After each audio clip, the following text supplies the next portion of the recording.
Warning: this podcast may contain spoilers as well as coarse language. Viewer discretion is advised. Tuturu, motherfuckers, so wonderful of you to join us on this day, for we, the fantastic members of the Our Anime Podcast, the greatest podcast on the internet, have gathered on this day to discuss the greatest anime of all time, Steins Gate. And to educate you, I am the founding member of the Tuturu Supremacy and podcast member number 008, Mozilla Fennekin. Allied on my side, my powerful ally, podcast member 002, the calm-mad Russian Kaverick. Hello. I'm a bit sick today, so excuse me for my coughing, I guess. But I'm still happy to be on this podcast and discuss one of my favorite stories, Steins Gate. As well as podcast member number 003, my assistant, Celeb807. I'm not your assistant. How many times are we going to go over this? No, thanks for having me. I'm so glad to be here. And it's not like I wanted to be here, Baka, but I'm so excited to talk about the GOAT Steins Gate. So thank you for having me. And the guest for this episode, the Grand Master of the Steins Gate rewatch on the anime subreddit, the Super Haka brother Thaddeus. How many times do I have to tell you? It's hacker, not haka. Hacker. All right. Now, dear viewers, you may be thinking that I will be leading the discussion for this episode, but a good leader never stays within the public eye for too long, and so I leave this in the capable hands of my assistant. Take it away. Not your assistant. Thank you to our true fake mad scientist over there. Even though you're rocking the Tuturu, AV Mozilla Fennekin. He did start off with the doing Tuturu. earlier was really shit, by the way. I'm sorry for ruining that. No, I liked it. If you're cringing now, you should probably count yourself out because it's not getting better. So it's not getting any better. It's not. So some people say that our discussions are filled with people who are only positive about these things. We're not fixing that for this episode because there's nothing wrong with Steins Gate. We will try and be critical, and as if like we're pretending we didn't like the series and we could kind of understand their perspective, but we don't. But like we pretend to. You know, we try and imagine we're like from the organization and we're like trying to hate on Steins Gate and Mozilla. And again, the organization is already trying to take Cav down because he's sick. So we know they're watching and trying to take us out. But we will pretend to understand them, even though we don't. The lab member crew do not understand the haters. But anyway, so we are here to talk about Steins Gate. If you don't know about the series, you should probably stop listening because you should watch it instead. Spoiler warning. This podcast may contain that's your warning. There's no more warnings. This podcast may contain getting into spoilers. it, what have been your guys' first experience with watching Steins Gate? Because it's not actually a show that I think a lot of like non-weebs know about until they start actually getting into anime. Like they don't actually know about it from Netflix or like from watching it on TV. So you do kind of have to find the series, so to speak. So how did you guys find it? I'll start with you, Tatus. How did you find it? Well, I actually started while it was airing. It was my first anime I watched as it was airing, and the reason I watched it is because my friend told me, hey, there's a show with Dr. Pepper in it. So I found Steins Gate through Dr. Pepper, not the other way around. Nice. I came in at about the halfway point, so I got up to episode 12. Oh. I just binged, and then I had to go to the weekly waiting for episodes, which was... It was less than fun because... That sounds like a horrifying experience, to be quite honest with you. Torturous, yeah. I hadn't found our anime yet. I had nowhere to like discuss it aside from my one friend, and I mean, yeah. And I've just devoured everything Steins Gate that's come out since then. That's awesome. That's good to hear. I'm glad that the Dr. Pepper was your like motivation, because I think I liked Dr. Pepper before the show, and then I watched the show, and now I like always get it out of like courtesy. Oh yeah, I've been to the Dublin Dr. Pepper plant, which is in Dublin, Texas, the Dr. Pepper Museum in Waco, Texas. Whoa. And I also watched Summer Wars because there's Dr. Pepper in that one too. That's new level dedication. I actually want to go there now. I might not. You can call it obsession. It's fine. Well, I mean, I'm there too. I hope you guys are all on that Dr. Pepper train too. But how about you, Cav? What's your story? So wait, so that is you watched it back in 2011, right? Yep. So you're the most experienced fan over here, I guess, from all of us. Because I watched it back in 2013. Yeah, I shared this story before, but I'm gonna say it again if you haven't heard about it. So basically, even before I started watching anime, there was one of my friends who was a big weeb. He was telling me how he watched a series called Steins, and he enjoyed it a lot. And I was like wondering what was the series about, because I had no idea, like, except from the title, and I was thinking that it was about some kind of customs in Germany. Yeah. Yeah, because like Gate, Steins, what? Yeah, because like, Steins is like very is... German, so you're like, what is this? This is a weird title, and why is there a semicolon there? Well, we know that Rinter is obsessed with Norse mythology, so yeah, it kind of makes sense. Well, anyway, I was like, it just kind of stuck with me for some reason. I don't know even why, but like that title just I remember it. So when I started watching anime, like, it was one of the first series I remembered about, and I watched it right after Haruhi Suzumi, I believe. It was my 7th anime overall. Wow. And yeah, like, back at the time I watched Monogatari series, Madoka, Haruhi Suzumiya, Steins Gate, like over the course of a week, basically. Oh, nice. That's an awesome week. Yeah. Yeah, that was some awesome week. And after Steins Gate, I like, okay, I'm going to take a break. I took a break for 2 days. I started watching anime again. Yeah, it was a very powerful experience that resonated with me a lot, and it's still one of my favorite series. That's like Nice. That's really cool to hear, especially because it's like it had so much like competition within the week. Because I think it's like you often hear a lot of people like watch it, and then for some people it like really connects with them, and then others it kind of is like a miss, and they're like, I don't really understand why it's as good compared to these other series. So I'm glad, but we can get into that more later. But I think that's cool to hear that it really resonated with you, even when you're watching, like, among some of the best. Like, it really did hold its own, and apparently enough that we're here like 5 years later talking about it. So yeah, it's 5 years later, yeah. But just when you're like only getting into anime, everything is awesome, like, because you don't know cliche, you don't know how plots usually go. But still, even taking all of that into account, I feel like Steins Gate is still an excellent anime, well, for reason we will state later. Yeah, soon to be discussed. But what about you, Maz? What's your story? I feel like this will be interesting. It's not actually. Well, thank you. That's what a letdown. Exactly. I just watched Steins Gate. It was back in 2015 when I was like kind of getting into anime for the first time, because I didn't really get into it until like 2016. So 2015 I was just watching this and that, and I legitimately had no reason to watch it. All I did is I just kind of turned it on just because I heard about it a little bit. I was on an anime forum, but not like a hard. It was mostly a Naruto forum actually. So I don't know. I just heard the name a bit, and I hadn't really heard anything bad. So I don't know why, but I just decided I'll just watch this and see what happens. I knew literally nothing about it whatsoever, and I can't even tell you what I thought about it like the first time.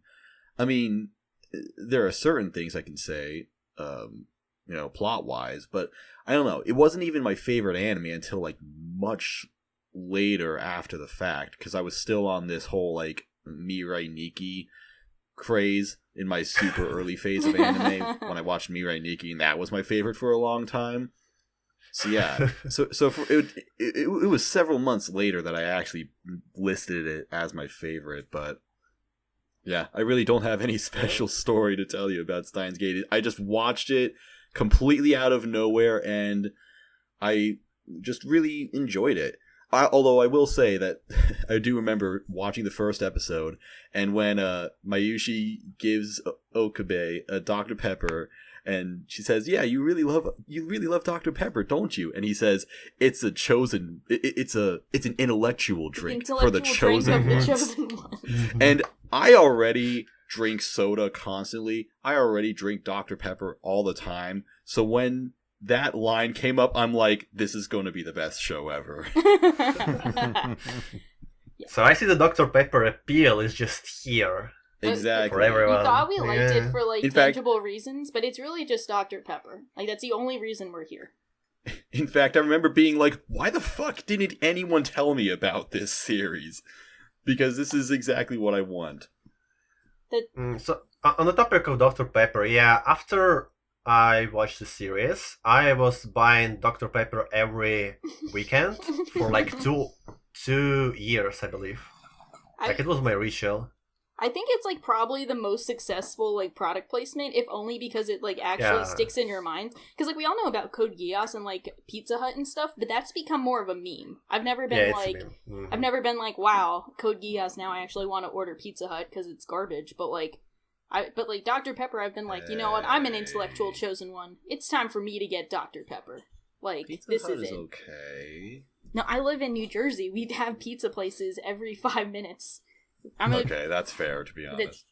I'm a pizza snob. Ignore me. But yeah. So, but do you know like what do you think made it become your favorite like over time? Like when was your moment where you're like, okay, I watched this and it was pretty cool, but now this is my favorite. I think it was because for that first year where I was kind of watching anime, it's just this was a 10 out of 10 for me. Mm-hmm. And Mirai Nikki was my other 10 out of 10, but I also still had like 3 billion complaints about Mirai Nikki because that show actually sucks. Whereas Steins Gate, I legitimately had no problems with it. Like I actually considered it to be perfect, and I guess just thinking a bit more logically, I'm just like, I should probably actually champion the show that didn't do anything wrong as opposed to the one that I just have this weird sentimental feelings that I'm slowly growing out of, and by now I've like definitely grown out of that. So Steins Gate became your favorite anime by process of elimination. Basically. Is this fitting of talking about Mirai Nikki where everyone gets eliminated? Mirai Nikki got eliminated by itself. Well, Steins Gate and Mirai Nikki have something similar. Yeah, okay. That's true. That is true. Yeah, I don't know if this counts as an interesting story. I remember back when I was first watching anime too, and my friend was getting me into them, and I remember he would show me some of these online contests, and there was one, I don't even think it was from like our anime itself, it was just like a random bracket, and it was Steins Gate had won it, and it had beaten Code Geass to win. And at the time, Code Geass was one of like 15 shows I had seen, and I really liked it. So I was like, ooh, what is this show beating my Code Geass? Like, who would vote this? And then my friend was like, oh yeah, it's actually really good though. And then the first Best Girl contest happened, and of course, Kurisu won.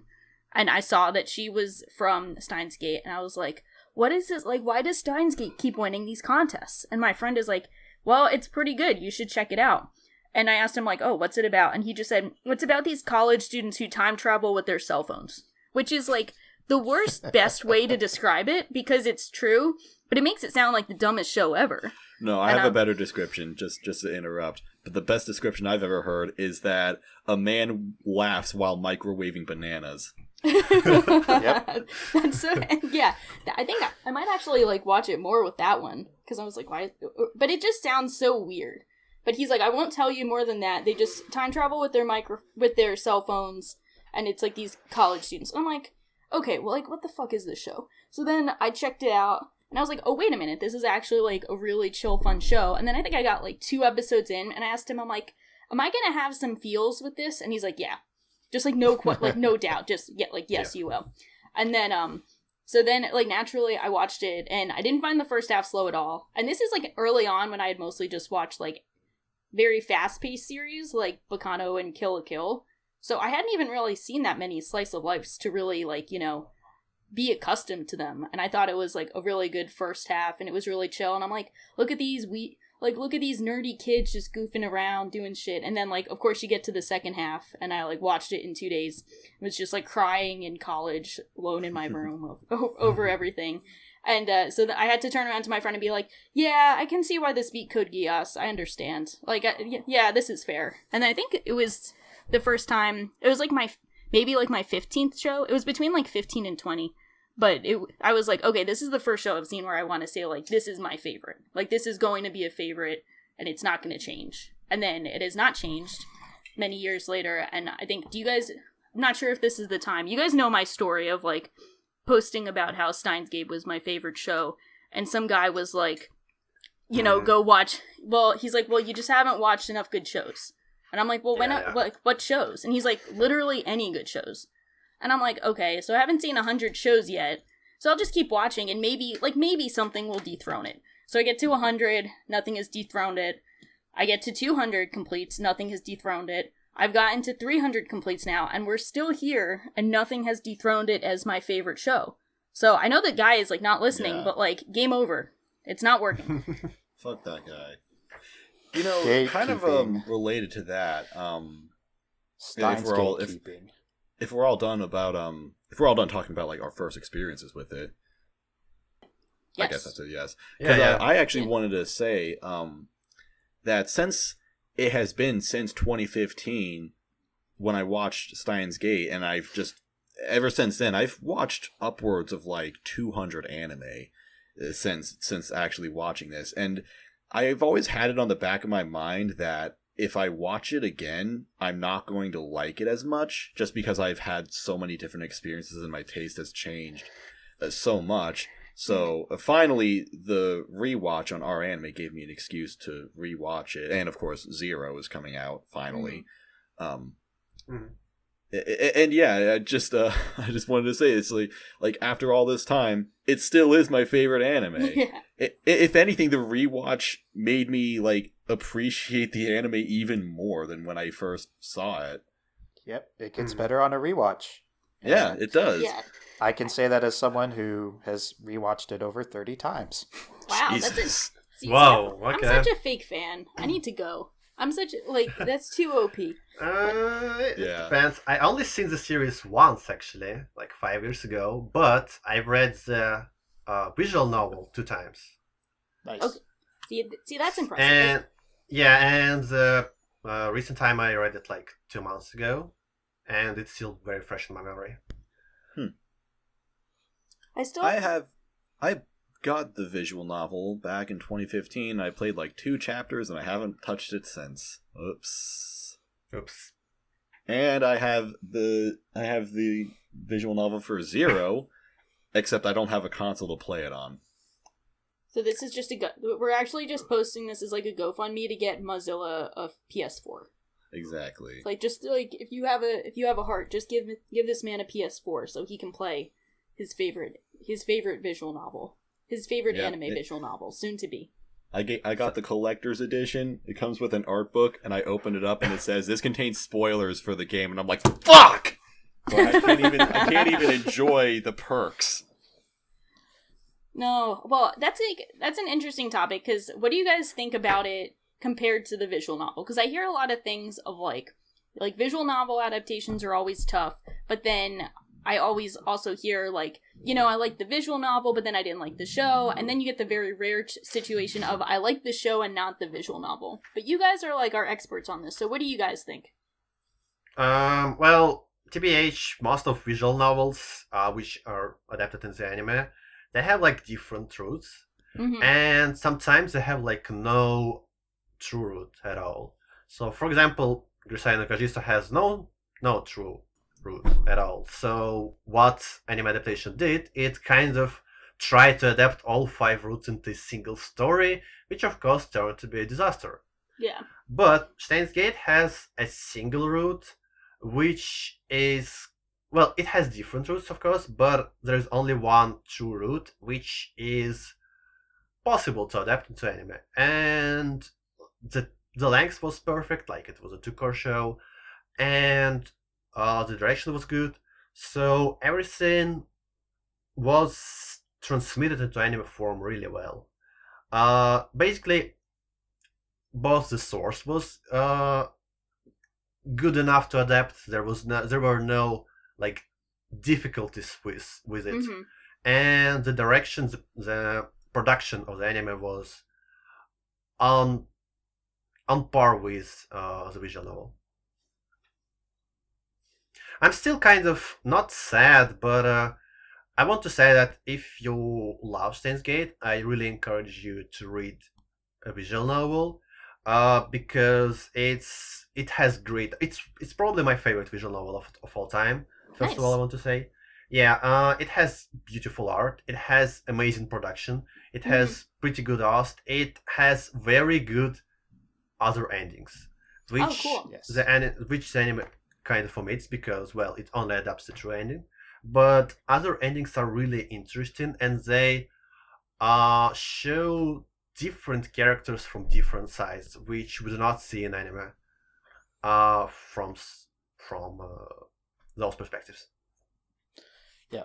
So, but even with the different multiple endings, I feel like the anime really succeeded in adapting the true one, because the visual novel, it's one like a highway, and the alternate endings are like exits off the highway.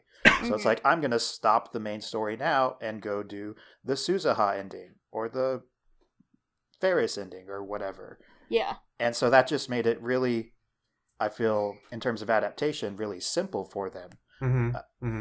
Just stay on the highway. Yeah, because it's very linear. Like, it's a very linear story where you kind of feel like you said with, like, highway endings, I feel like it's like checkpoints. Like, you have to go through this ending to get to the next one. And you can see that, like, in the actual adaptation. And I think I've seen people complain about it feeling too much like a visual novel, but I think it's kind of a shallow criticism because it is a visual novel. And then it is just kind of adapting things in a very logical way. If that makes sense? Like, I feel like even if the story was just, like, a time travel story, it's like, you know, we sent these D-mails, and they caused this problem, so now we need to undo those in that order, you know? Like, it just kind of makes sense. I feel like the whole thing makes sense. Yeah, it's very internally consistent. It's very logically consistent with itself, which is, I feel, one of its biggest strengths.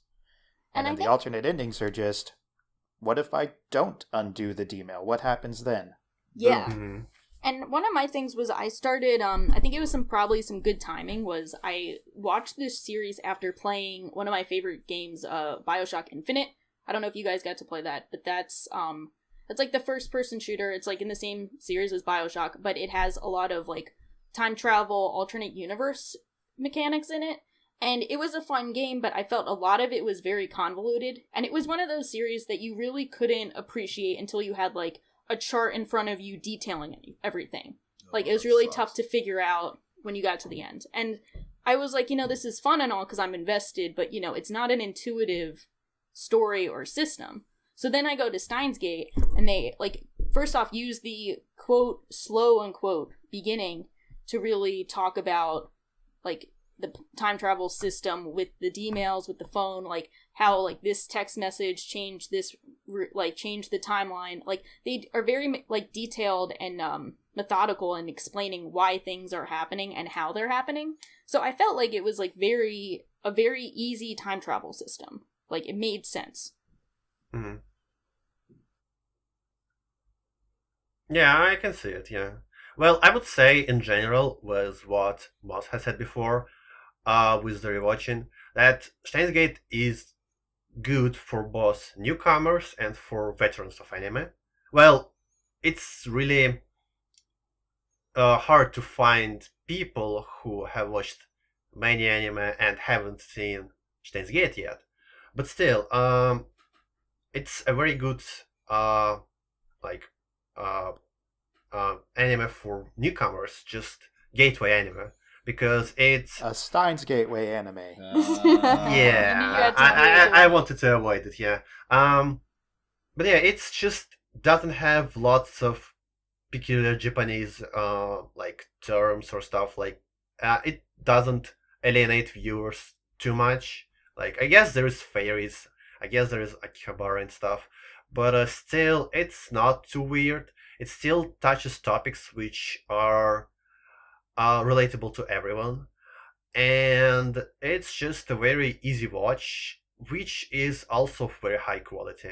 That's why Steins Gate is one of my go-to recommendations to everyone who kind of wants to go into anime in general. You know why it's like such a great? It basically it has this great mix of just like, I mean, it's a great story on its own, and the characters are all great. You know, that can draw anybody in. But what's particularly great is that it all the characters are very anime. Like they're anime characters because they all have like, you know, these I don't know, they just act weird and goofy and like overly emotional, like exaggerated, characters. Yeah, they all fall into the anime tropes, but they all have enough personality and twist that they're not just their tropes. Mm-hmm. Exactly, and it's like everyone acts in such a natural way that it actually feels like this is a person that really would exist in real life. Yeah, they'd just be a real giant weirdo. Yeah, and they're like, I think I've seen some people say like it's so unrealistic because people don't act like that, and I want to be like, it's time to get out of your mother's basement and talk to some people, because I've met some weird ass people, and like I actually remember like when people say no one acts like this, like one of my good friends in college, he wasn't like exactly like Okabe, but in a sense he was this very over the top ridiculous guy who would always talk about like different sports teams and rap teams and would come up with his own words, his own slang, and he would just be that guy who was like very funny and ridiculous and sometimes annoying, but he would bring our friend group together over his ridiculous antics. And that's how I see Okabe. Is like everyone knows he's being ridiculous and over the top, but they all have a good time with him, and he brings them all together and kind of brings them out of their shell. And I think that's what, and that's a quality that is realistic to people. Like he does it in a very like over the top anime way, but it's a realistic trait that you find in real life. That's what I did as a kid as well. Just I don't know, I was just acting like Okabe, really. Even still, I'm kind of a chunibyo these days. I mean, I call myself Lux and say that my bad luck is caused by the laws of causality being controlled by someone, and they hate me and want me to die. And that's why bad things happen to me in real life. Well, they're already trying to get Cav killed with his cold, so I mean, I don't doubt you. I think that's legit. Exactly. The organization is real. This is real shit, guys. This is real world shit. Yeah. But that's part of what I love so much about it. Like, when you're watching the first half, I don't feel like I'm watching, like, an anime friend group. I feel like I'm watching a genuine friend group. Because what really got me was I think I remember the first episode where they have, like, Okabe was doing his ridiculous over-the-top shit, and I was like, what is this guy doing? And then I saw how his friend group reacted to him, and they were all, like, taking shots at him, and they were all, like, making jabs at each other, and then I was like, oh, okay, this is just a friend group making jokes at each other, and he's just acting ridiculous. Like, and I was like, that's something every friend group does. That's like, because I think sometimes a lot of the anime like friend groups kind of feel like a bit too polite and nice. I don't know if you guys feel that way, but like, you know, sometimes they just feel like very cookie cutter French, like being polite to each other, and they don't feel like genuine friends who know each other and know to like that someone gets annoyed at being called hacker or being like, you know, giving them annoying nicknames and stuff. Like, that just feels very genuine to me. And that's something I picked up on from the beginning, that I was like, these guys make me feel like I'm part of a real friend group with this. Mm. Yeah, I feel like Steins Gate in general has so much charisma with mostly with Okabe Rintaro. Like, all these nicknames, all this over-the-top stuff, it's kind of what is not missed but not as much present in other anime. Mm-hmm. And which also kind of a trademark of Steins Gate. This over the top stuff, this like all these things that you think when you talk about Steins Gate, like all the Christina, Haka, Dr. Pepper, like all these kinds of not memes but quirks of the anime. They are all popular among people, and they still they aged really well. They still hold the candle to this day and are still mentioned all the time, just because they're so funny. They're so well incorporated to the story. Like, for example, Mad Scientisto and other like favorite Rinters rants.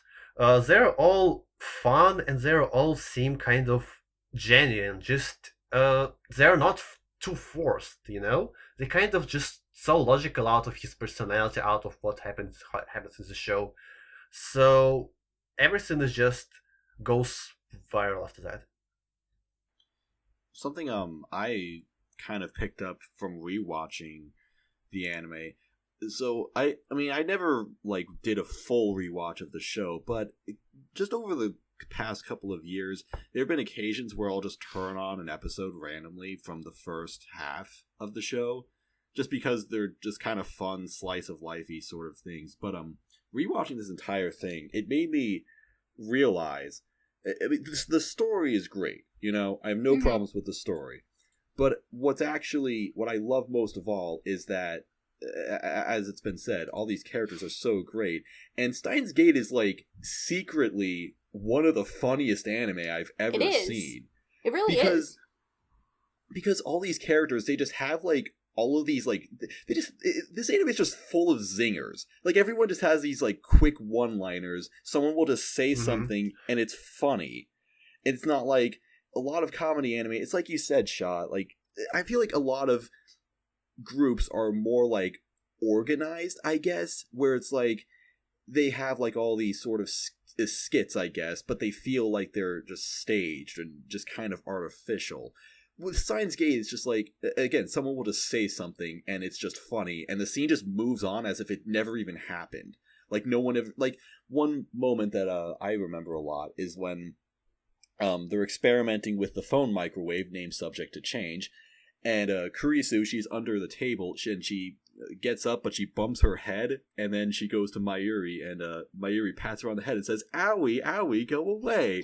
And then Okabe just looks behind her. Okabe just looks behind himself, and he turns around to Kurisu and then says, "Stop creating a lesbo-magnetic field and come help us." And she's like, "Yeah, whatever."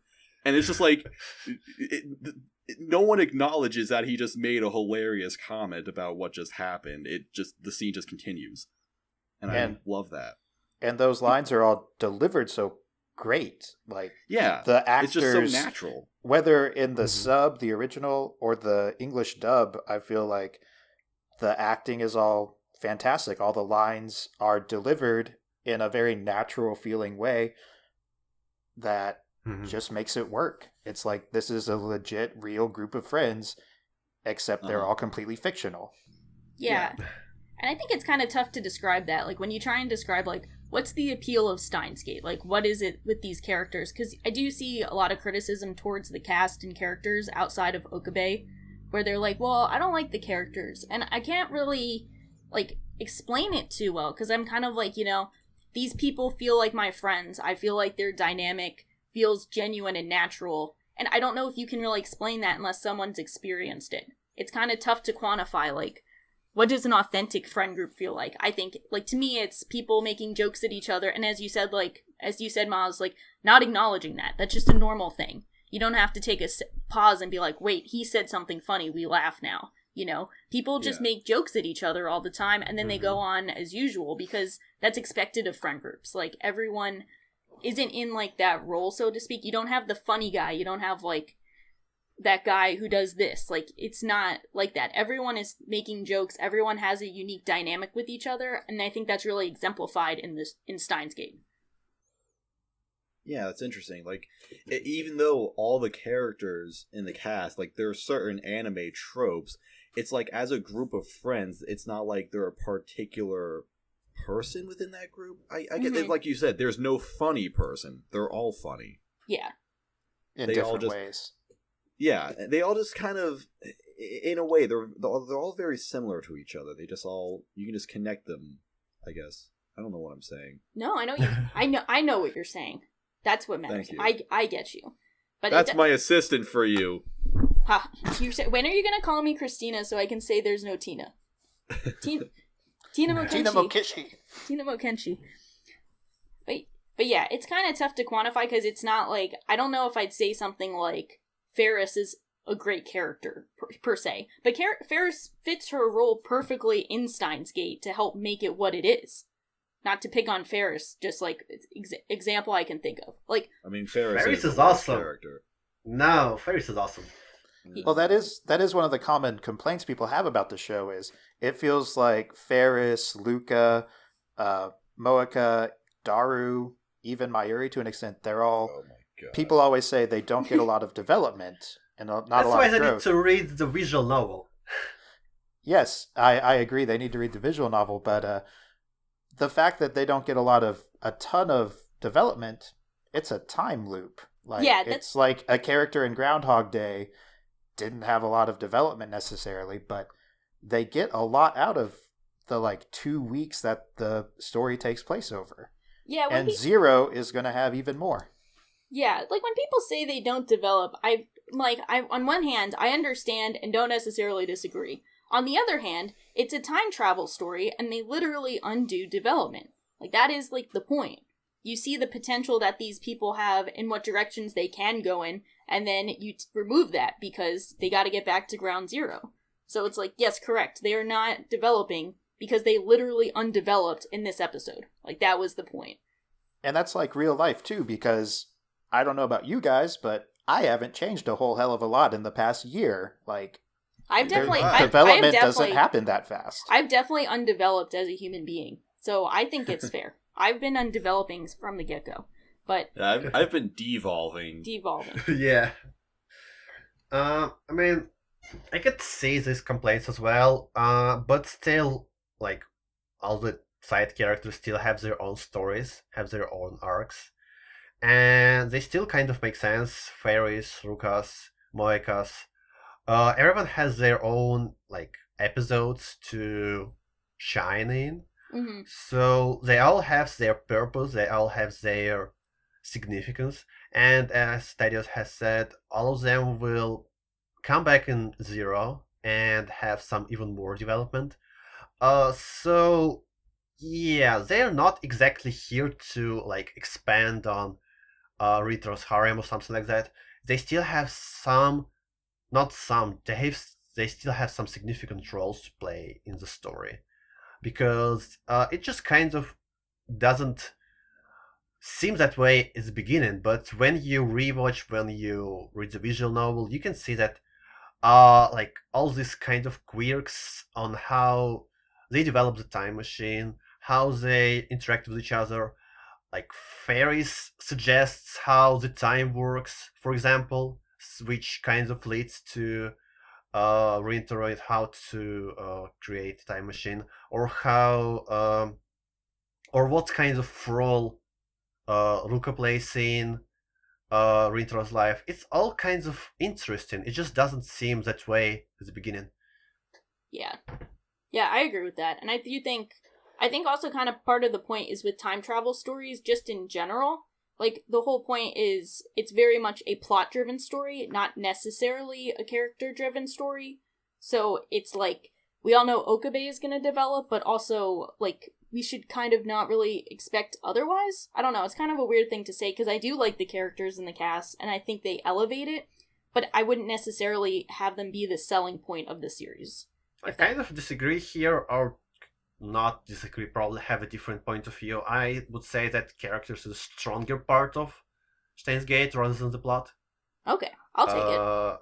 Yeah, but that's probably because I'm so invested into the visual novel and analyzing characters, what they do, what they want to do, and their motivations and stuff. No, I'll take it. If you want to tell me the characters are better, I'm good. I'm trying to play devil's advocate, but I'm no, you go, Cav. Yeah, yeah. Well, just for example,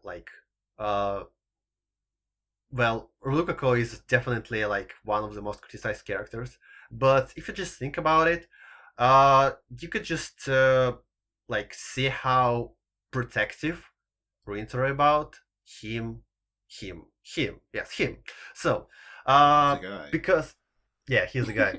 Because he's like the only person he wants to protect from this time machine hell.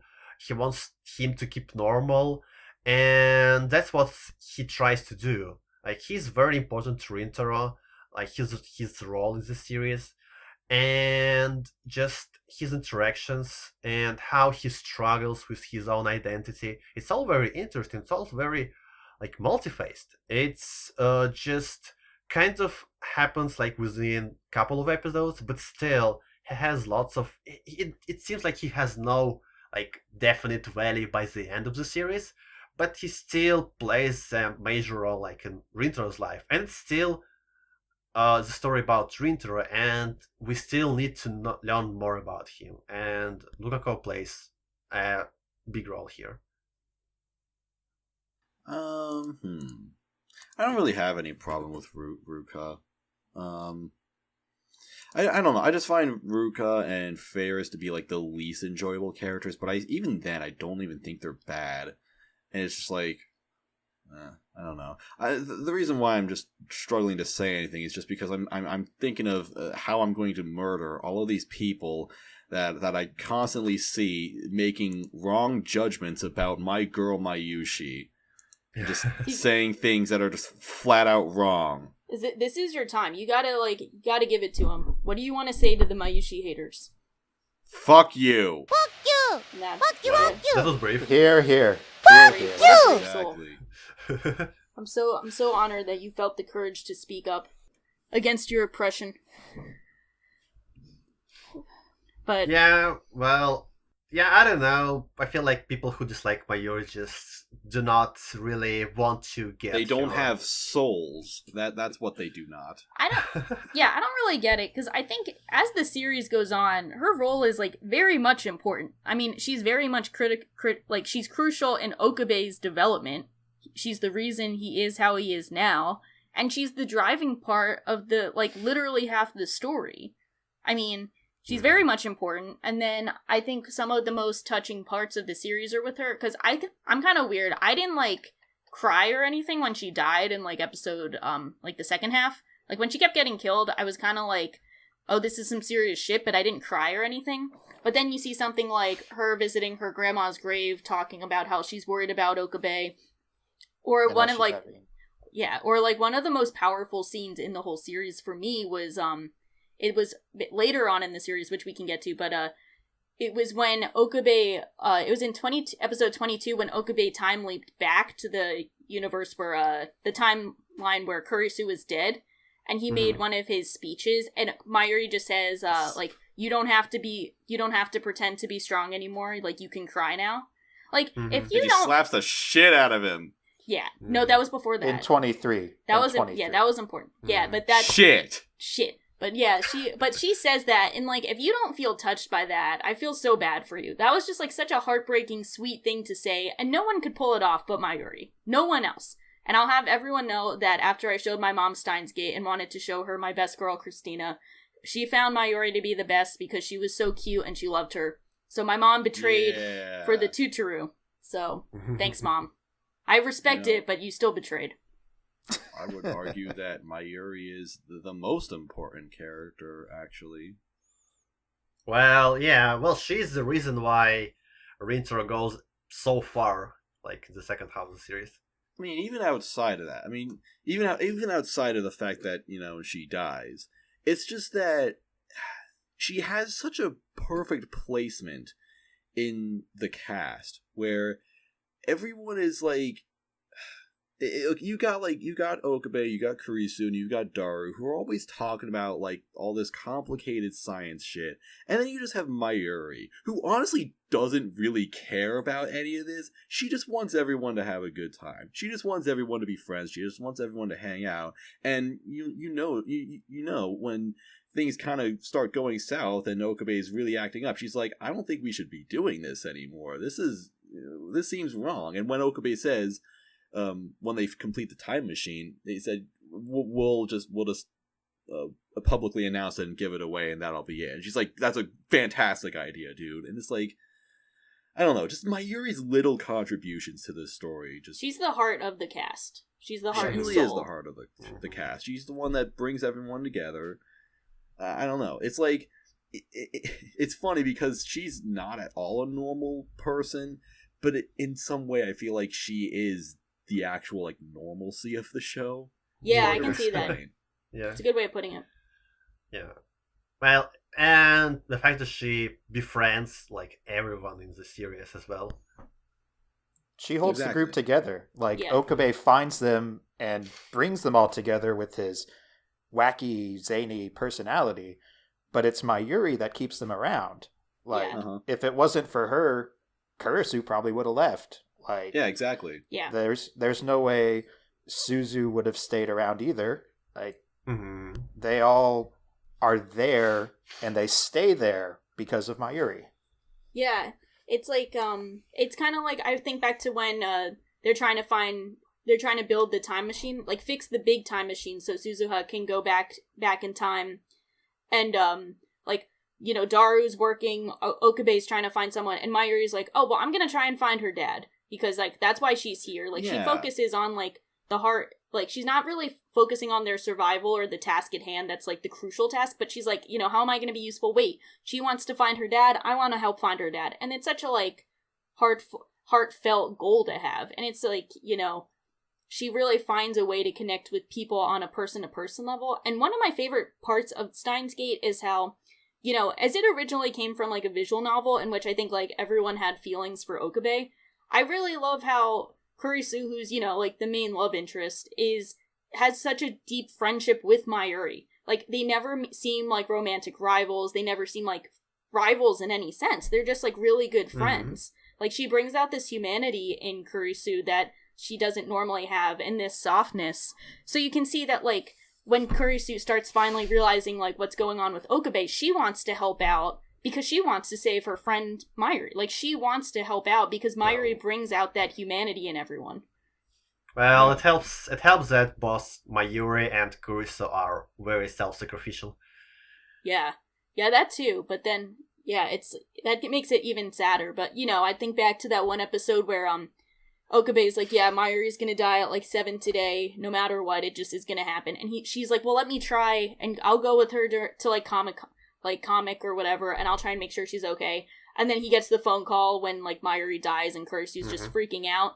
Like, you can tell that she wants to do whatever she can to help her friend. Like, and that's actually the big point of the whole series, because I've heard a lot of people criticize, like, why does, like, this one person, like, why does Ruka only give something up and no one else does? And then I come in and I'm like, the entire point of the series is that everyone has to artificially achieve their dreams via time travel and then give it up for their best friend. Like, everyone loves Mayuri so much that after they realize their dreams, they give it up to save her life. And that's something that's really powerful.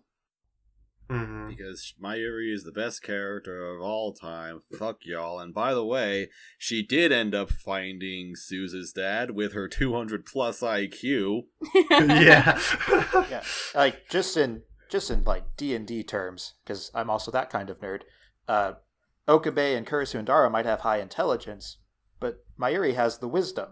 She's just super perceptive and can kind of navigate how people are doing.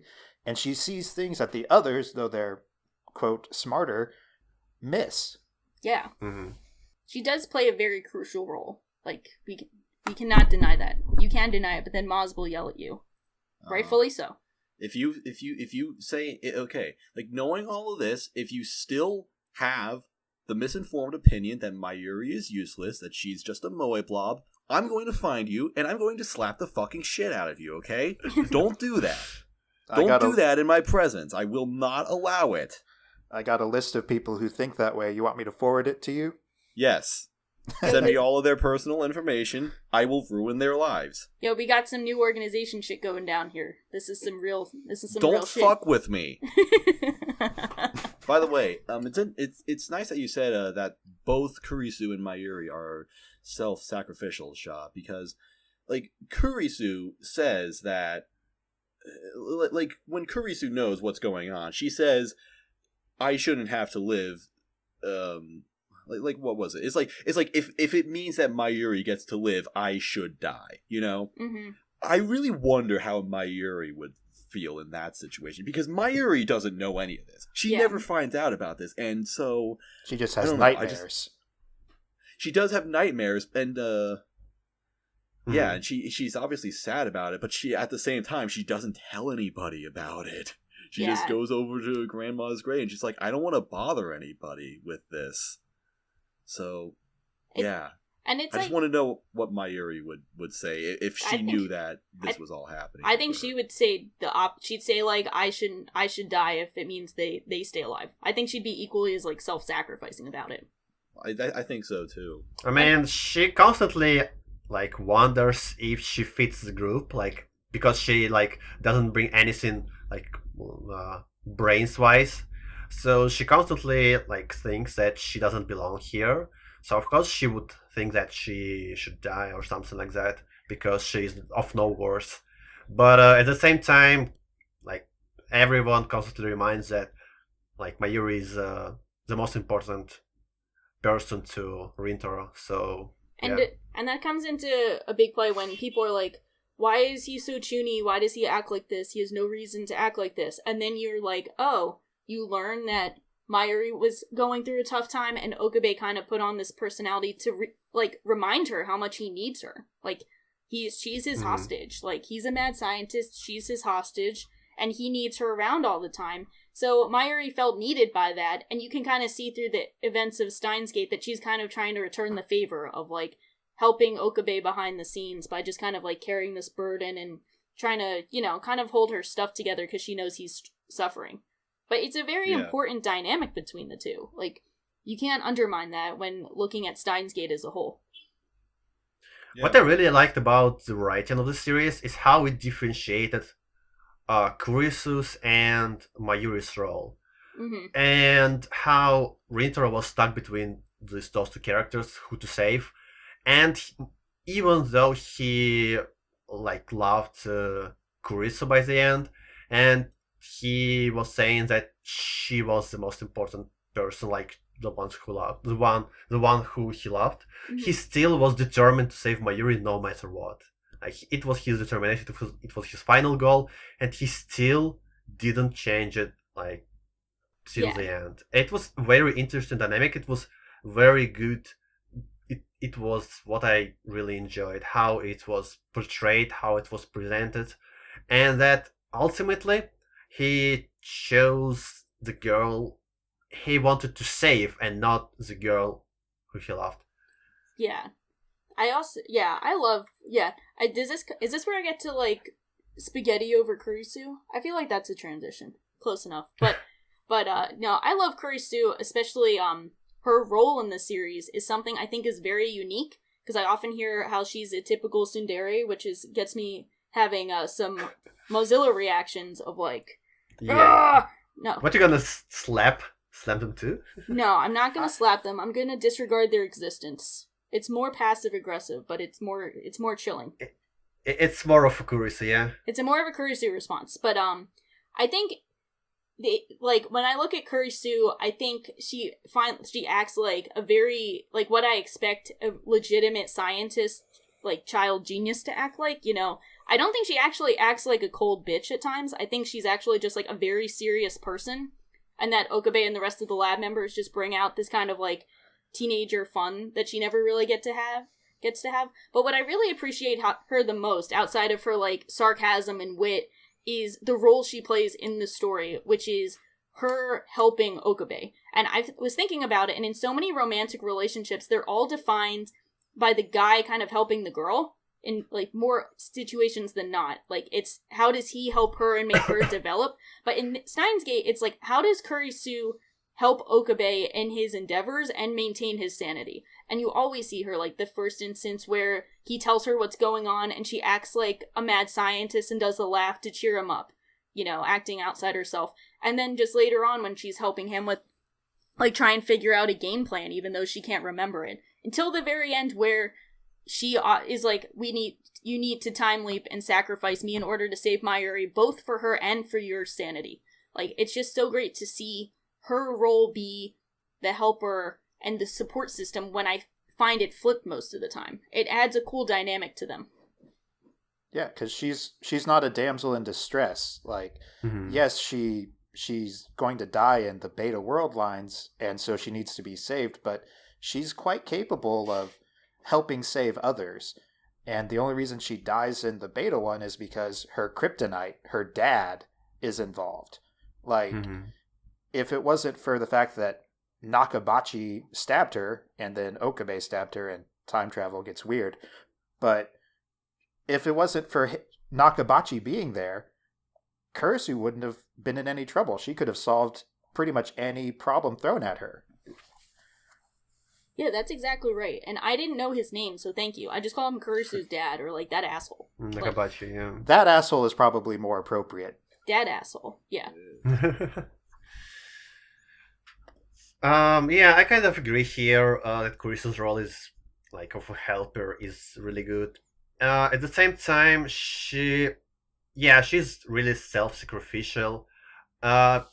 She has poor childhood, as we learn to know later on, and that's one of the reasons she so self-sacrificial. Even though she's a genius, she has no feeling of real worth. She mentions that even in her laboratory in America, people are cold to each other, that she has no real warmth between, there is no real warmth between people. And that all contributes to her personality, that she's a genius, but at the same time she feels like a child. And just being here in this group of friends brings those different feelings from her, and it acts as a catalyst for her development, for how she's willing to sacrifice her beliefs, even if you remember, she didn't want to even think that time machine could exist like this. She didn't want to participate in the project as the first time.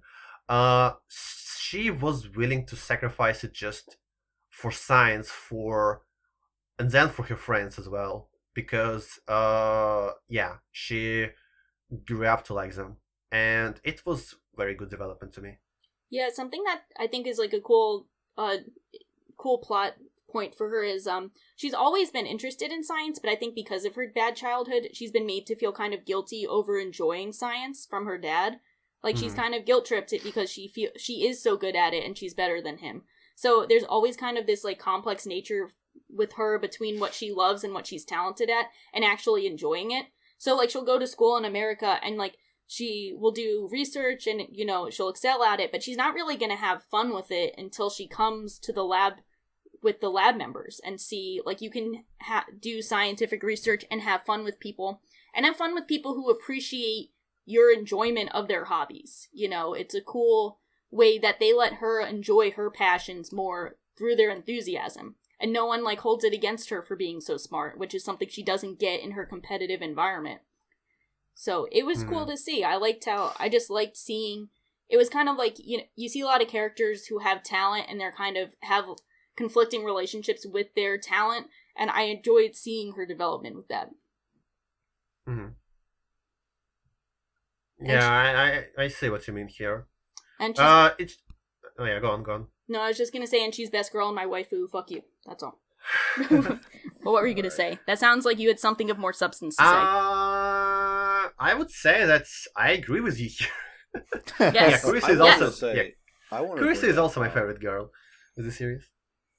I want to bring up just one thing I love about Kurisu that so many other anime fail at doing, is that Kurisu's always able to tell when something's actually wrong with Okabe in particular. And I don't know. There are just so many anime named Citrus that have characters that are clearly going on that are clearly going through some problems. You can easily tell that there's something just wrong with them. And they always just brush it off. It's just whatever, no big deal. I like that Kurisu's just someone who's just hey, something's wrong with you. We need to fix this, dude.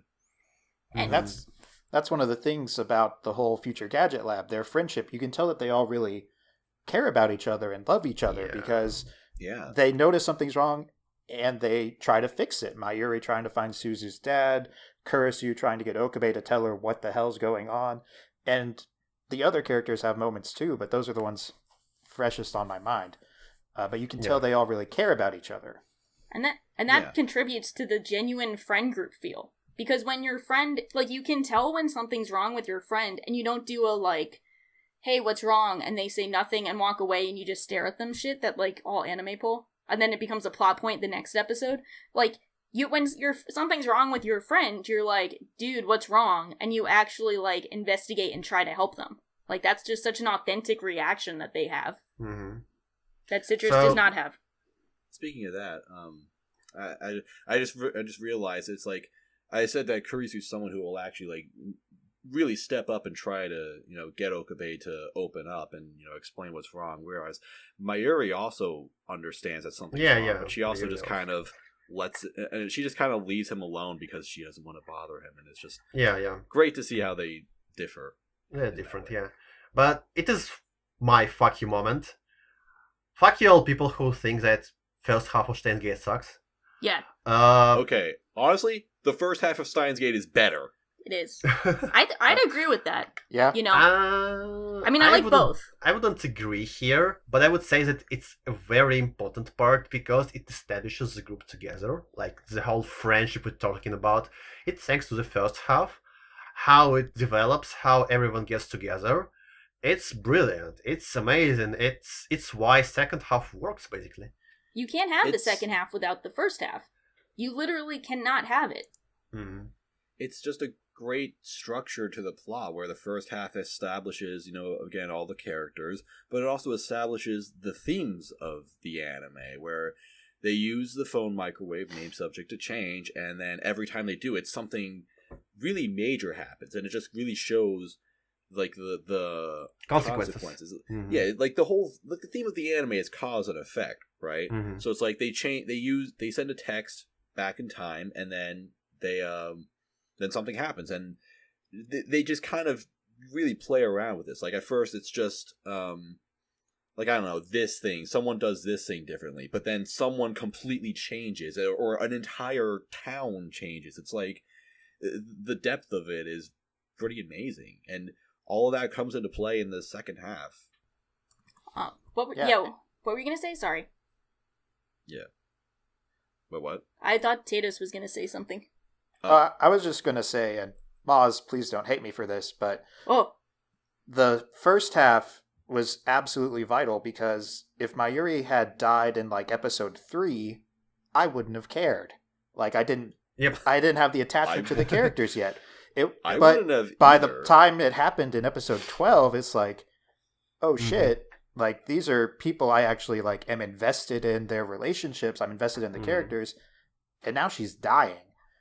Yeah. Without that build-up, the audience doesn't care, and that's just vital for story writing. This is just basics. Like, if you don't know the characters in their natural environment, if you don't know what they're like, if you don't see them as people, how are you going to compare?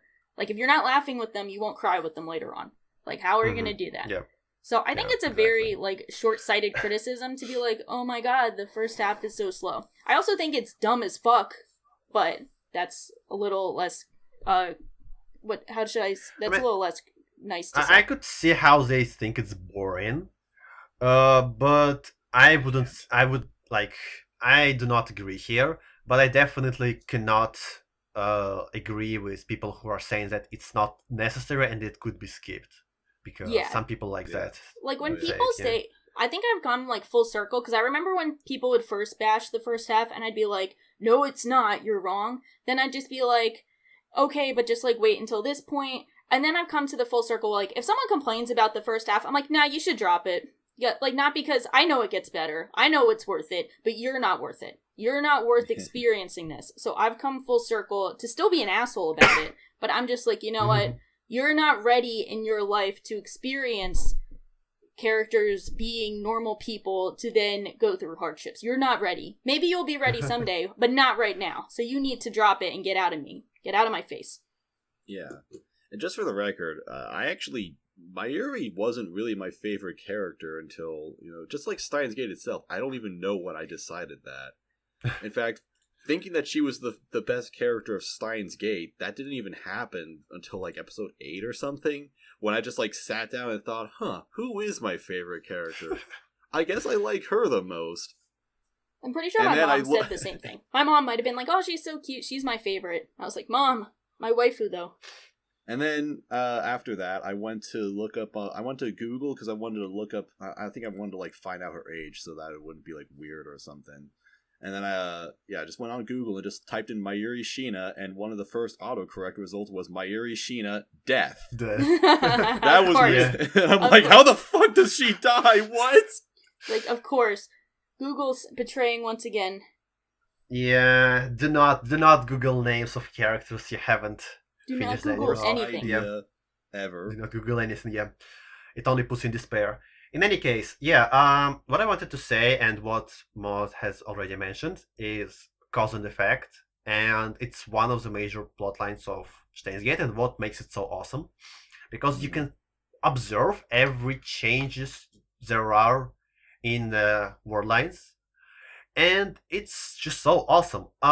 Just in general, in anime loves time traveling stories. There are so many of them, and many of them are brought up as some kind of plot twist. Like, whoa, that was so unexpected.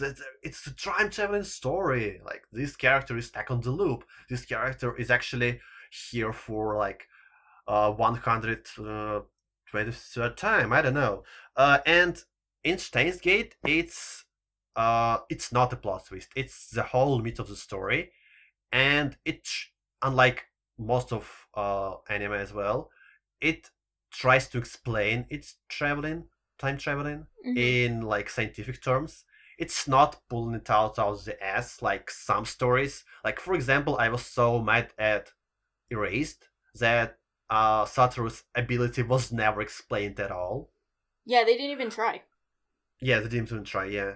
And here you can see how much thought was put in it, and how carefully it was established, how rules were established. Like, you could sit and wonder, what if Rintaro did that, or what if events went that way, and you could actually think and imagine what would happen because the rules were established. You could imagine what would happen.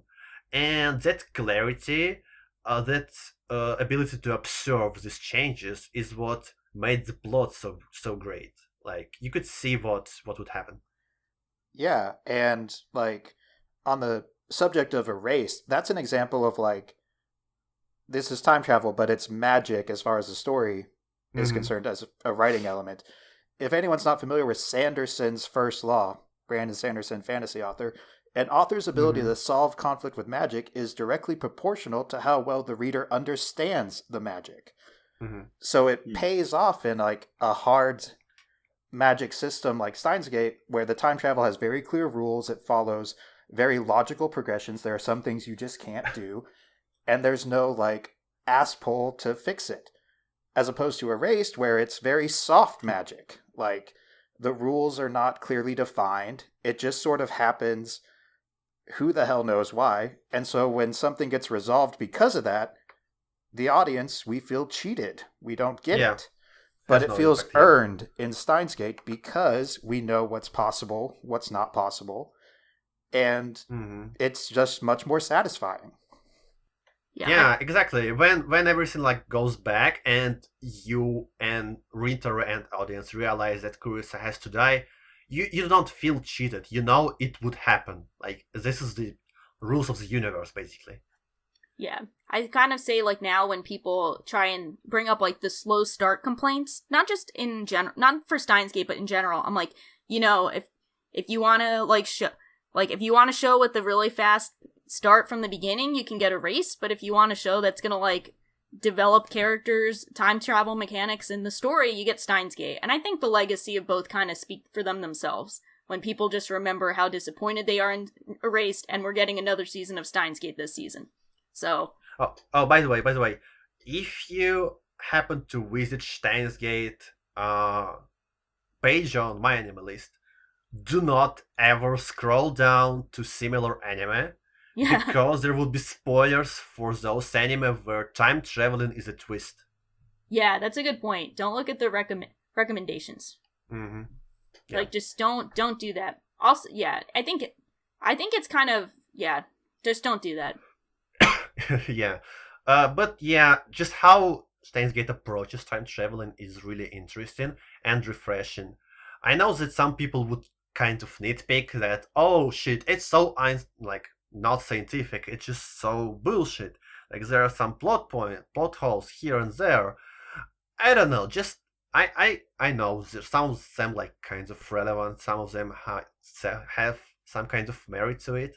I kind of agree with them, but at the same time, does it really matter? Like, I say, who cares at all? Yeah, like you're watching an anime. Yeah, it just doesn't really matter because the story itself still makes a lot of sense. It's still a good story, and just the flow of the story is so good. Just the effort put in the story is like significant. And I think it makes sense in context of the story. Because I was saying, like, back like an hour ago, I said, like, I played it after Bioshock Infinite, in which a lot of the time travel did not make sense because it didn't try and explain why, and that's what Steins Gate did do. It explained why, explained how things work, so you can figure it out. I don't feel like it actually had any plot holes, unless you consider time travel in and of itself a plot hole, in which case you should probably not watch it. Yeah, there are some people like that, yeah.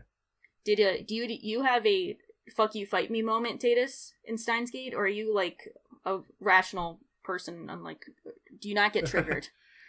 Probably my biggest fuck you fight me moment would be people who say that there are plot holes in Steins Gate. It is my firm stance that there are no actual plot holes in the story. Everything has a reason, everything is foreshadowed, and anything that you think is a plot hole is just you not paying enough attention, and I will be happy to explain why you were wrong, you idiot. Yeah, they're like not plot holes, but like plot conveniences. Like, for example, well, when fairies remember stuff from the previous world line and stuff. Yeah, but a convenience is not a plot hole. Plot hole, yeah, I guess. Well, the biggest plot hole is people not knowing what plot hole actually means and then using it as a criticism. So that's the first hurdle. Then people like actually trying to criticize something without using buzzwords. Then we get into the like actual discussion. You know what I think is great about the whole plot is that another theme of the anime is that another theme is inevitability, where like for instance, Mayuri's death is inevitable. Like, they basically establish that no matter what Okabe does, unless he gets to the 1% world line, Mayuri will die. He can't save her. And it's like, and the best thing, one of my favorite things about the whole anime is that at the very end, you see basically how Okabe manipulates the death of Kurisu. And it's like, that's what you actually saw in the very first episode. And it's like, just thinking about that, it's kind of funny to think that you just watched 24 episodes where all along it was going to be okay. Like, there was nothing, it feels like there was nothing to worry about at all because it was all meant to work out. Yeah. Well, if we're talking about inevitability, I guess we should finally talk about the best character in the best, series, I'd say, is the best character. With my Kurisu AV, I would say that Okabe is the best character.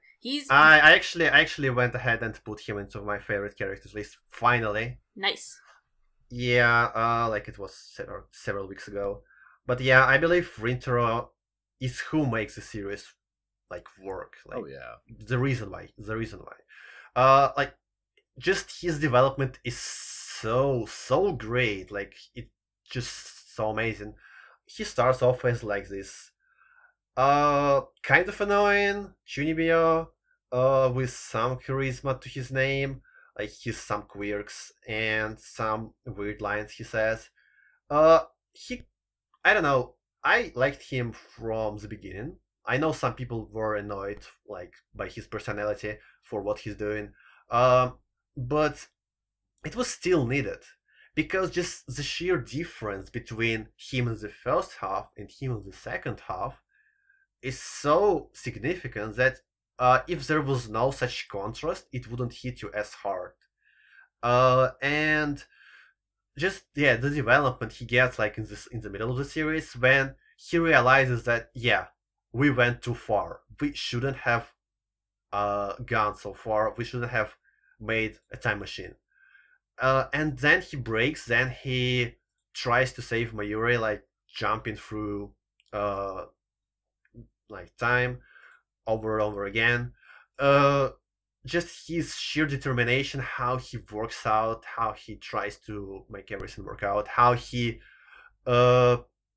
changes. It's so good. It's just and you kind of start missing this Chunibyo from the first half. You didn't appreciate him before, but when he's struggling, when he's trying to strangle Moeka, you kind of feel like, oh damn, I miss those like shiny days from the beginning. And that's on the nose. That's it exactly. Because I think it's like one of the most like triumphant moments of the series is when you see the like rise and fall of him, and then when he sees that video message of him from the future, and he gives that like Junibyo like speech at the end of what's it like Operation Valkyrie or something like. Or Van Hela, Operation Van Hela, and he just goes on this ridiculous speech, and it's like one of the most, I don't know, it's like I'm hype and I'm crying and I'm happy, like I'm feeling so many emotions at once just because he's finally back to himself and has that fight in him again, but he's doing it in a way that works for him in that Junibyo like way. It's just so like gratifying to see him come back to himself. And it as you said, you don't appreciate it at the beginning because you're like, this is like this weirdo, man. He just keep walking around talking about being a mad scientist. Like, who is this guy? But you see like how he became who he was, how he became the mad scientist, and then how he goes from there. And I think one of the rawest moments of anime of just like pure anguish I've seen is when I think it's in the like maybe around episode 20. When I think Kurisu comes up to him and she's like, oh, aren't you a mad scientist? Like, can't you save something? And he just, like, breaks down. He's like, that's all bullshit. Like, I'm not a mad scientist. Like, I can't do anything. I can't do shit. Like, it's so self-deprecating and hateful. But you never see someone just straight out be like, I fucking suck. I can't do this. And he just breaks down like that in such a raw way that you can't help but root for him as he goes on. And I'd go to say that he's my favorite protagonist in anime, and my second favorite character overall, because he just seeing everything from his point of view, it just makes it impossible for me not to root for him. Mm-hmm. And I just want to take a moment and just give credit where credit's due. He's not a blank slate, self-insert main character, which is. Increasingly, it feels rare in visual novels and anime and even other forms of medium. Okabe is his own damn person. Like, you are not meant to, even though it's told from his point of view, you're not meant to, like, step into his shoes. You're just supposed to kind of be there with him for the ride.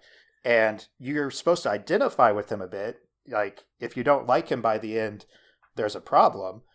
But you're never going to be like, I did this. It's always going to be, no, Okabe did this, and I've seen him grow. I've seen what his life was like for this 2-3 weeks in the summer of 2010. Mm-hmm.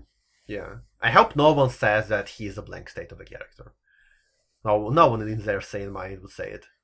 I don't think anyone would say it, but it's just refreshing because so many other main characters are. Yeah, because it's kind of rare to have a main character. Like, I think often more and more we're seeing less main characters with personality and agenda. Like, they're not really feeling like their own person, but I mean, if anything, Okabe feels too much like his own person, which I've seen like some people kind of complain about him being annoying. And I mean, I can't really like talk to that because it's like, I mean, it's so subjective what makes someone annoying. But if you can't appreciate why he is how he is, I don't know what to tell you either, because they do a good job of explaining how he got to be the annoying Chunibyo that he is and why it's so important for him to be like that. Mm-hmm. It's just great that just as he gets more depressed, it's just he just lifts more and that more of his persona.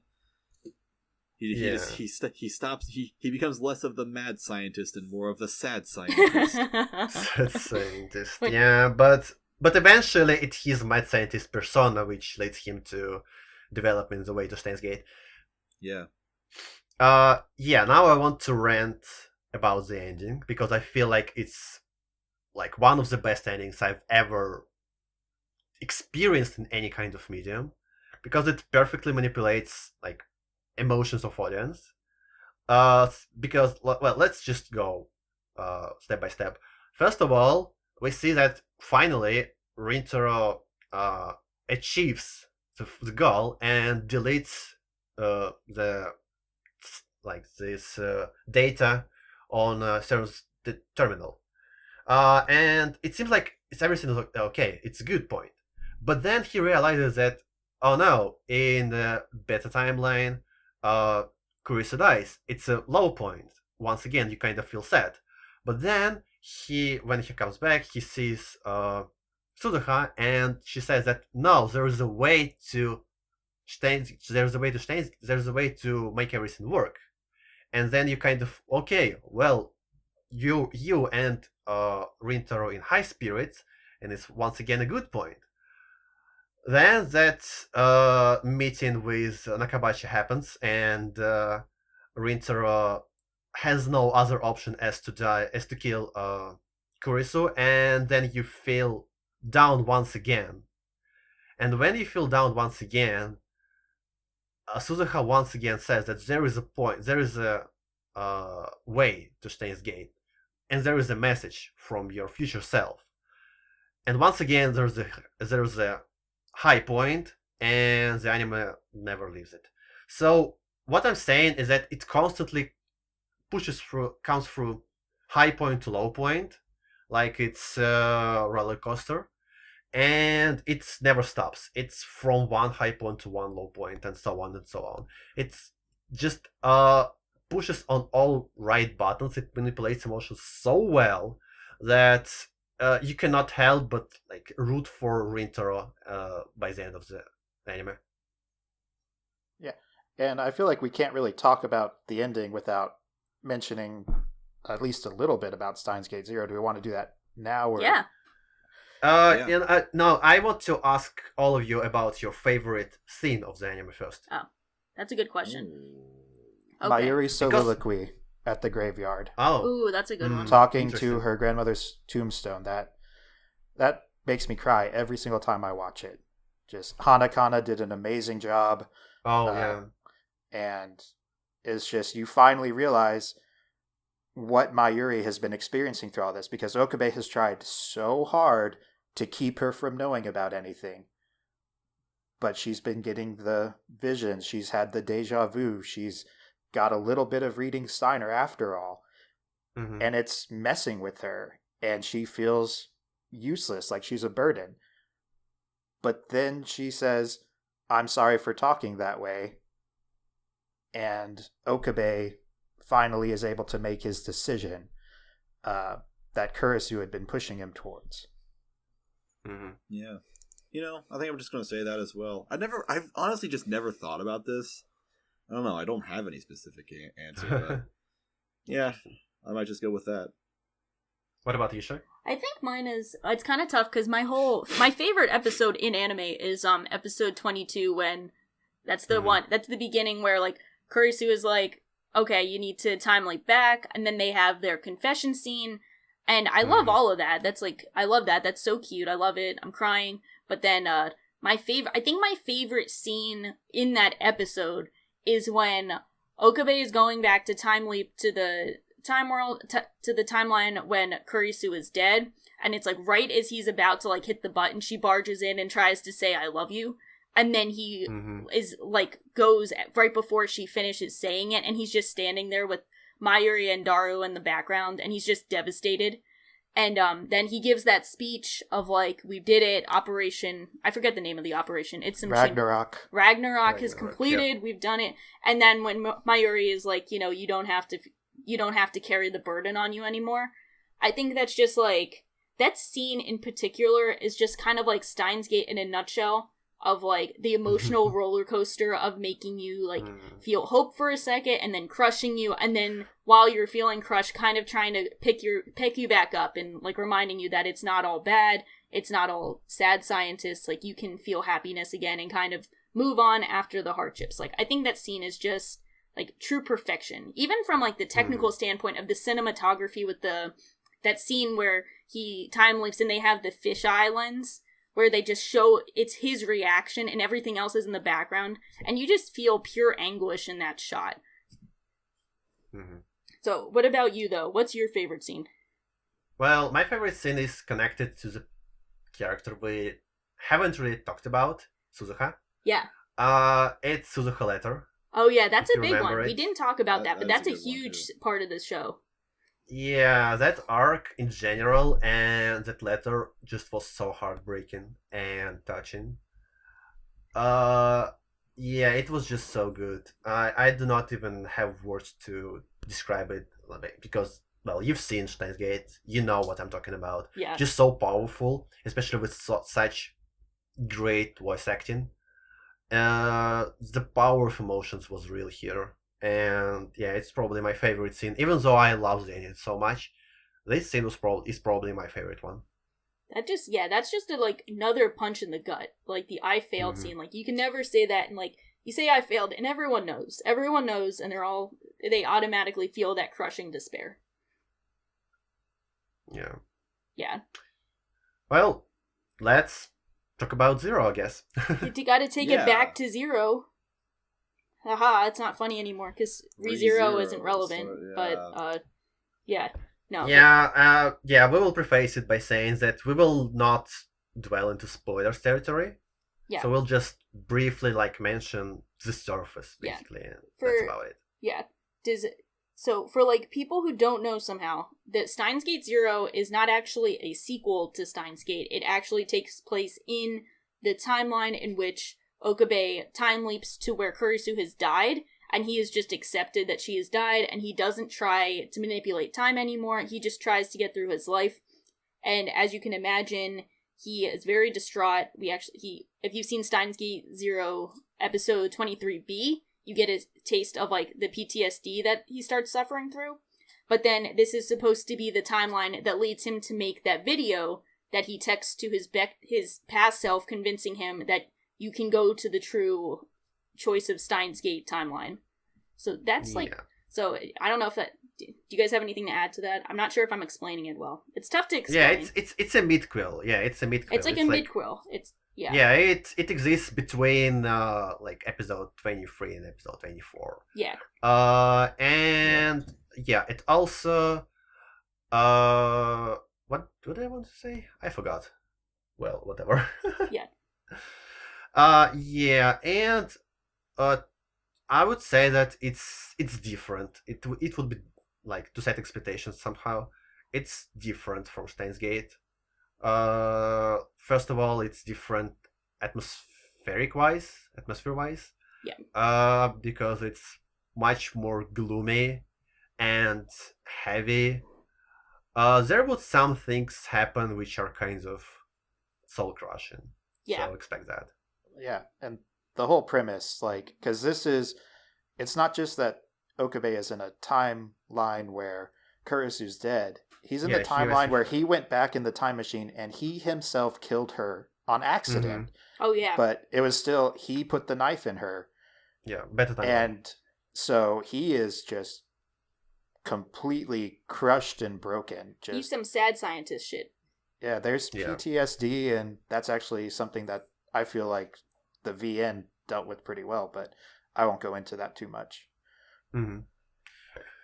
So yeah, we will see how everything is going to be adapted. It's going to be a more difficult task than it's not linear. Yeah, it's not that linear. So we'll see how the studio approaches it. I will say, it for people who are if you're watching this and you haven't seen, if you don't know about Steins Gate Zero, I would say go into it with different expectations than Steins Gate Original, because you're not going to get the exact same thing. But I will say, you're someone who had some criticisms for the Steins Gate characters, I think you'll be happy with what they're gonna do. It focuses a lot on the characters, which is great. Yeah. Then it's a 10 out of 10 confirmed. Because I honestly don't really have any expectations. I think what's great about Zero is that no matter what, it can't hurt the original. Yeah, that's very. I like agree. the original will be just fine without Zero. Like, I mean, it's basically implied that everything that happens in Zero has already happened in the original, right? Yeah. No. Yeah. Mhm. Yeah. So, and I don't know.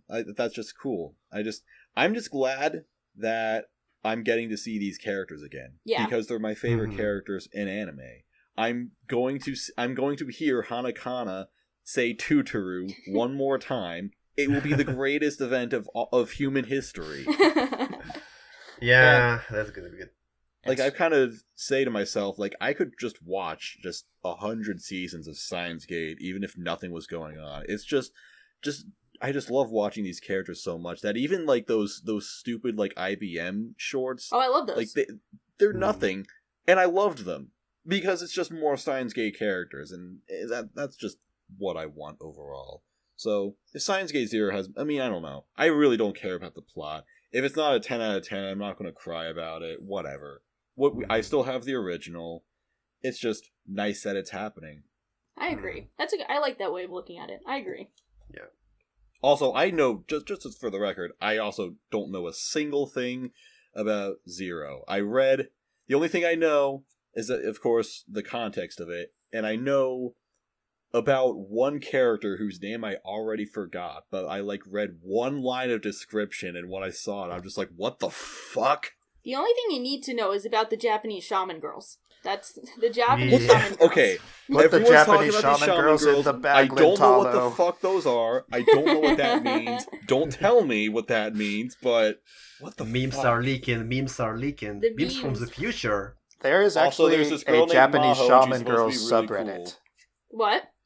There is a Japanese shaman girls subreddit. Oh, I'm gonna that is sub just Oh. full of those memes. Japanese shaman Yeah. girls Lintalo.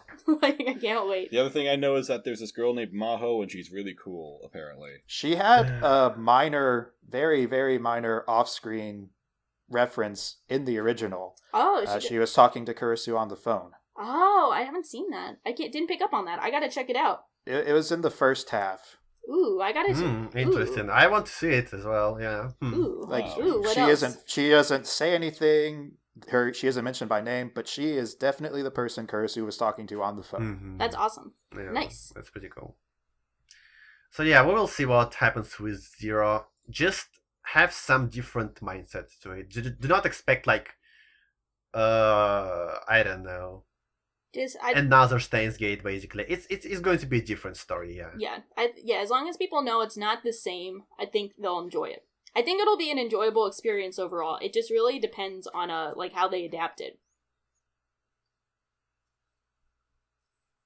Okay, so are we done with that? Yeah. We're done with that. Okay, because I have one last thing to bring up. This fucking dumbass that I am personally responsible for bringing this cancer into what we call the Discord server.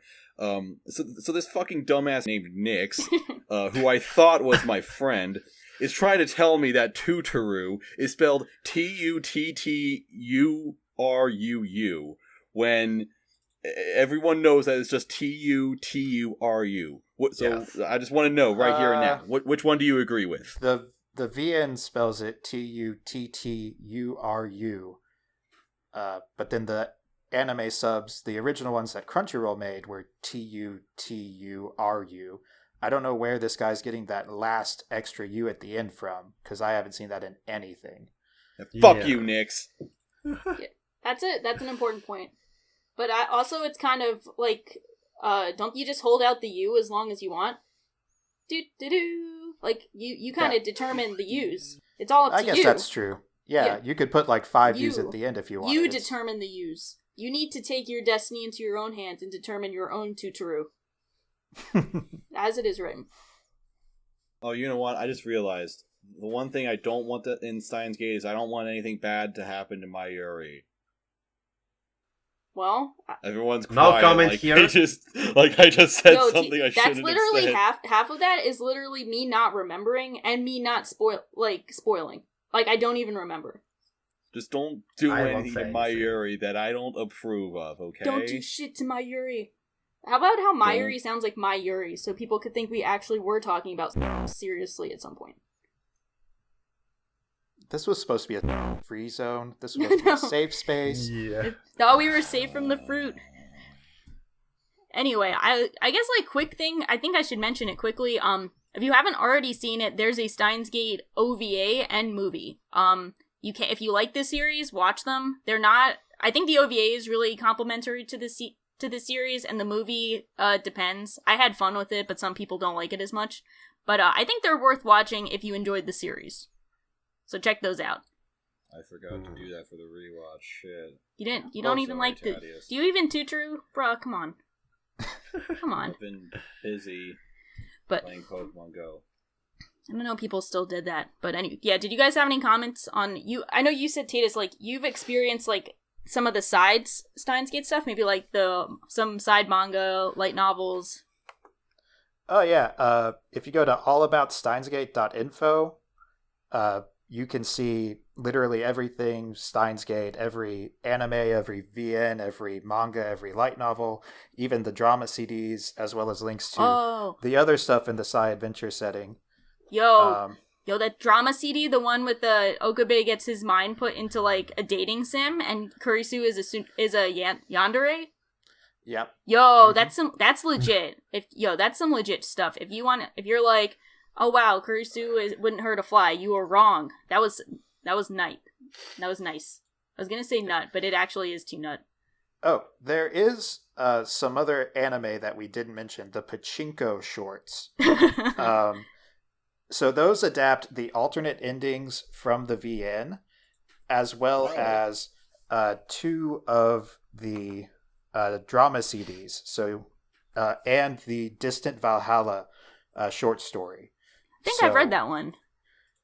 Yeah. So I would recommend watching those. You can find them on YouTube. Yeah, they're real short. Like, the longest one is the Distant Valhalla one at 10 minutes. The others are all like 3. And they're animated. They give some nice extra stuff. They're kind of low quality, but that's just because they were literally cam rips from the Pachinko machine, because Pachinko is the devil. Pachinko's the organization. You know it. I actually did see those endings. They were kind of nice.